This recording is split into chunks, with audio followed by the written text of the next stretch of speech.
ইয়া হাবিবাল্লাহ, আপনি কি বলেন না দুনিয়ার জমিনে যে ব্যক্তি স্বীকারোক্তি প্রদান করেছে লা ইলাহা ইল্লাল্লাহ মুহাম্মাদুর রাসূলুল্লাহ, ওই আল্লাহর উপরে ঈমান এনেছে এবং পঙ্খানুপুঙ্খরূপে আমল করেছে, সে কি আমার ভাই নয়? আল্লাহ রাসূল বলছেন হ্যাঁ অবশ্যই সে আমার ভাই।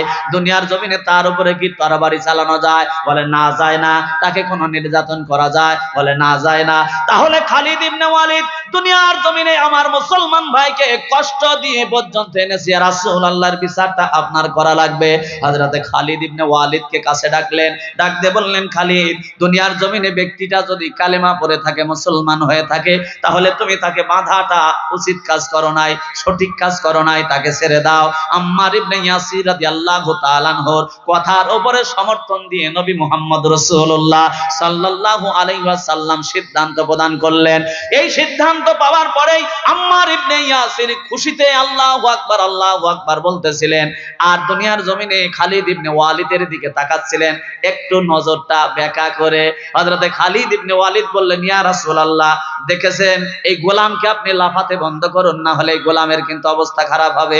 এই কথা শোনার সঙ্গে সঙ্গে আম্মার ইবনে ইয়াসিরের সেই পুরাতন কথাগুলি মনে পড়ে গেল।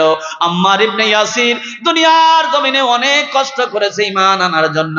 সে ছিল হাশিম ইবনে মুগিরার গোলাম।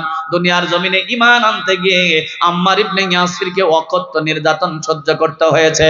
হাশিম ইবনে মুগিরা, আবু লাহাব, আবু জেহেল সবাই মিলে গায়ের জব্বাটা খুলে, গায়ের পোশাকটা খুলে উত্তপ্ত বালির উপরে আম্মার ইবনে ইয়াসিরকে পিঠ মাটির দিকে দিয়ে, বালুর দিকে দিয়ে, মাথাটা উপরের দিকে দিয়ে, হাত পা বেঁধে দুনিয়ার জমিনে রেখে দিয়েছে।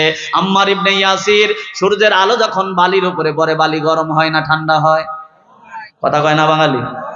এত পরিমাণে গরম, কিন্তু গরম লাগার পরেও নাড়া যাবে না, হাত দিয়ে হাত পা বাঁধা। আপনার হাতের উপরে যদি গরম পানি পড়ে অথবা হাতে গরম লাগে, আর একটা হাত দিয়ে আপনি দুনিয়ার জমিনে নাড়েন অথবা পানিতে চুবান, কিন্তু কি কষ্ট বিদারক।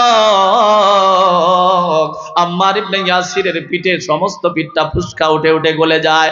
আম্মার ইবনে ইয়াসির আসমানের দিকে তাকায় বলে, আল্লাহ, দুনিয়ার জমিনে আমাকে এমন ধৈর্য দান করো যে ধৈর্য দুনিয়ার জমিনে আল্লাহ তাবারাক ওয়া তাআলা জান্নাতের মতো পুরস্কার পেতে পারে, এমন ধৈর্য দাও।